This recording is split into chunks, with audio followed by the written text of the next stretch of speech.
Hello friends, welcome to competitive exam learning channel.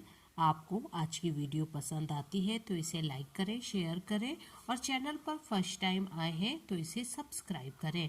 आज की video में आप स्टडी करने जा रहे हैं एसएससी सीएचएसएल एग्ज़ाम से रिलेटेड इम्पॉर्टेंट क्वेश्चंस जो कि टीयर 1 में आते हैं और जनरल इंटेलिजेंस से रिलेटेड हैं। Question 1.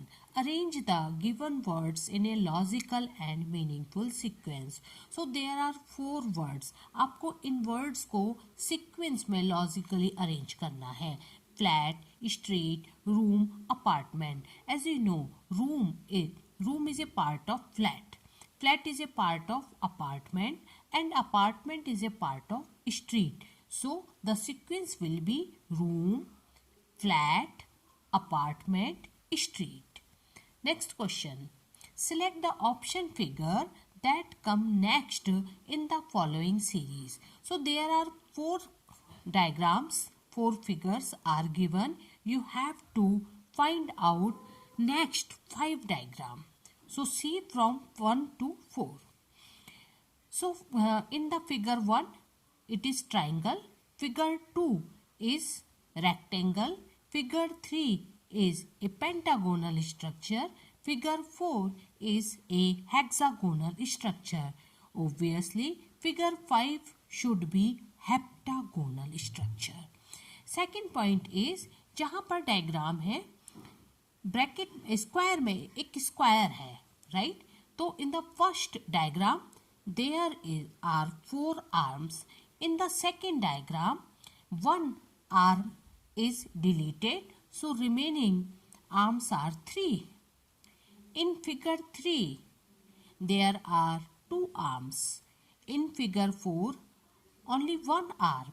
So in the figure 5 there will be no arm in the square.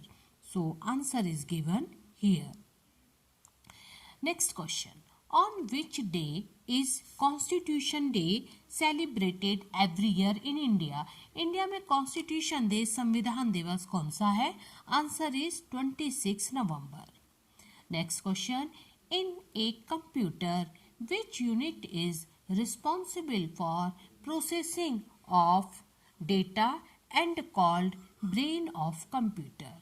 Your answer is CPU. CPU is a brain of computer that processes all data. Next question. Here are statements and conclusion and you have to find right answer. So there are 2 statements. All beans are meat. Right? Statement 2. All breads are meat. So conclusion. Some beans are breads, some breads are beans. Both are incorrect. दोनों conclusion गलत है. So your right answer is neither conclusion 1 nor 2 follows. दोनों ही conclusion हमारे गलत है. Because there is all word आया है दोनों में, all beans, all bread, और conclusion में some आया हुआ है, इसलिए दोनों conclusion गलत है. Next question. In which year were the Kalbela folk songs and dances of Rajasthan included in UNESCO's representative list of intangible cultural heritage? तो राजस्थान के कालबेला फोक को सॉन्ग को डांस को यूनेस्को ने अपनी टीम में इंक्लूड किया है in the year 2010. Next question. ये लॉजिकल है. 4 numbers have been given out of which 3 are same in some manner and 1 is different. ये 4 नंबर में 3 आपस में किसी न किसी कारणवश सेम है, 1 is different. You have to mark the different number.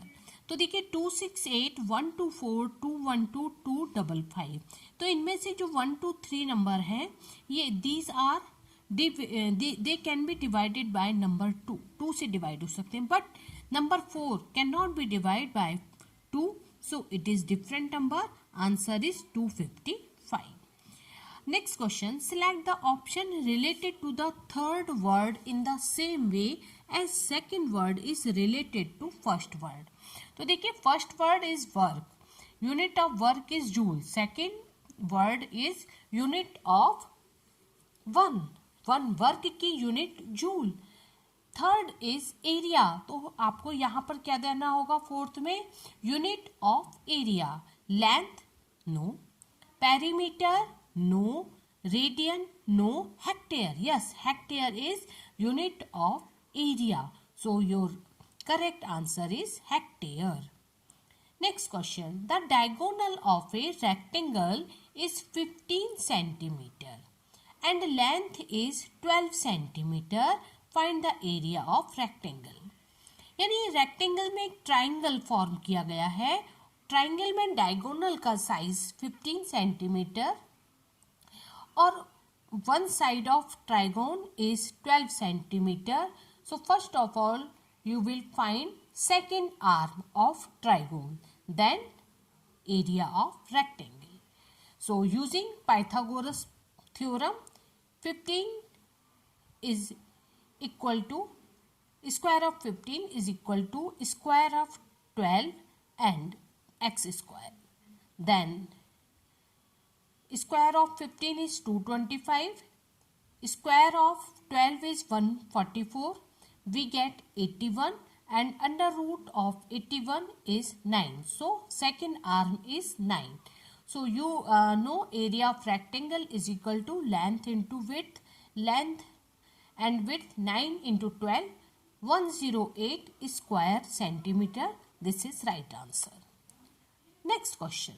Disha's salary is 3000 more than Pratima's salary. There are two girls and Disha's salary is greater than Pratima's salary in terms of amount 3000. The ratio of Disha to Pratima's salary is 17:15 respectively. What is the salary of Pratima? अब आपको यहाँ पर प्रतिमा की salary find करनी है, ratio का question है. So if Disha's salary is X, assume Pratima salary is y, Disha की सैलरी ज्यादा है तो y plus 3000 is equal to x, right. This is equation 1. Ratio में x upon y is equal to 17 upon 15 is given. Then 15x is equal to 17y. x की value equation 1 में है तो using equation 1 y plus 3000 is equal to 17 upon 15y. अब इसको हम solve करेंगे आगे. Then 15y plus 45,000 is equal to 17y. 15y का मल्टीप्लीकेशन हो जाएगा. उसके बाद हमारा आंसर आएगा 2y इज इक्वल टू 45,000. ये means y is equal to 22,500. Next y मतलब प्रतिमा सैलरी इज 22,500 और यदि दिशा की कही जाएगी तो 25,500. Next question. Ram sold a motorcycle for 70,000 rupees at 25% profit. 25% profit पर राम एक मोटरसाइकिल सेल करता है जिसकी कॉस्ट है 70,000. For what price he should sell to gain 30% profit? यदि राम को 30% प्रॉफिट चाहिए 25 की जगह तो फिर वो क्या किस कॉस्ट पर उसे बेचे, 70,000 से वो रेट को क्या इंक्रीज कर ले. सो सिंपल अर्थमेटिक क्वेश्चन है. If initial cost of motorcycle is 100, after 25% profit इसकी कॉस्ट हो जाती है 100 से 125 रुपी. तो if sold cost is 125 then purchased cost is 100 rupee. If sold cost is 70,000 तो परचेज्ड कॉस्ट क्या निकलेगी हमारी, उसको सॉल्व कर लेंगे. 100 इंटू 70,000 अपॉन 125 56,000. यानी कि हमारी जो मोटरसाइकिल है वो 56,000 पर परचेज की गई है. अब इसी पर हमारा जो सेलर है वो 30% प्रॉफिट चाहता है. किस पर, 56,000 पर. तो 100 को जब वो लेता है तो 30% प्रॉफिट के लिए 130 में सेल करेगा. और 56,000 उसकी परचेज्ड कॉस्ट है, तो 30% प्रॉफिट गेन करके वो हो जाएगा 130 इंटू 56,000 अपॉन 100, 72,800 उसका आंसर आएगा। आपको सिंपल 56,000 का 30% काउंट करना है और 30% में आप उसको ऐड कर देंगे तो आपका आंसर होगा 72,800। Next question, John used to buy petrol at the rate of 80 rupee per litre till last month. पिछले महीने तक हमें पेट्रोल 80 रुपी पर लीटर मिलता था। नाउ कॉस्ट उसकी रेट जो इंक्रीज हो गया है 85 rupee per litre. Tell the percentage increment in the rate. अब हम इसको कैसे करेंगे, 80 से 85% हो गया, 80 से 85 रुपये हो गया। परसेंटेज में 100 को आप एज्यूम करके निकालेंगे। 80 से 85 इंक्रीमेंट यानी 5 रुपये इंक्रीमेंट है 80 पर, और 100 पर कितना होगा 6.25 होगा। 80 से 85 में 5 रुपये इंक्रीमेंट, 100 के लिए कितना हो जाएगा 6.25%। Next question, the average age is of 25 man is 28 years.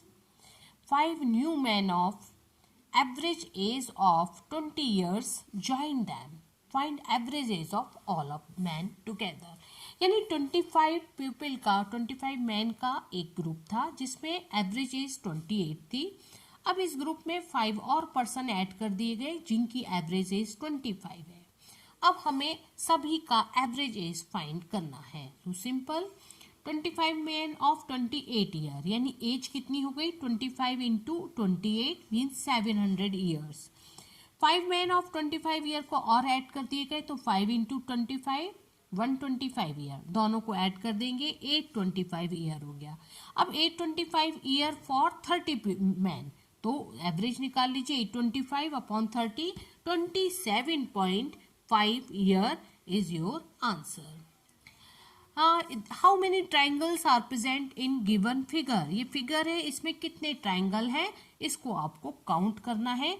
तो इसके लिए आंसर आता है 20। इस तरह का क्वेश्चंस को आप एक बार अच्छे तरीके से प्रैक्टिस कर लेंगे। Next question, Richa travels from A to B at the speed of 15 kilometre per hour, from B to C at 20 kilometre per hour, from C to D at 30 kilometre per hour. If AB is equal to BC is equal to CD, then find Richa's average speed. यानी distance जो है वो हमारा same है x x x. Here x is the distance point A से B तक जाने में, time because the speed is different. Time is t1. From B to C, speed is different, so time is t2. C to D, time t3. हमें तीनों के लिए speed अगर दिया हुआ है तो हम टाइम निकालेंगे। Speed for A to B 15 is equal to x upon, जानते हैं distance upon time, x upon t1। B to C 20 is equal to x upon t2। From C to D 30 is equal to x upon t3। हम इन तीनों equation से t1, t2, t3 की value calculate कर लेंगे। Using these values find average speed. Average speed means total distance and total time. Total distance x plus x plus x 3x and total time x upon 15 plus x upon 20 plus x upon 30, तो 9x upon 60 आएगा। 3x upon 9x upon 60। On further solution, we will get answer 20 kilometre per our. I hope ये video आपके लिए useful होगी। अगर कोई question होता है तो आप कमेंट बॉक्स में मेंशन कीजिएगा। Thank you.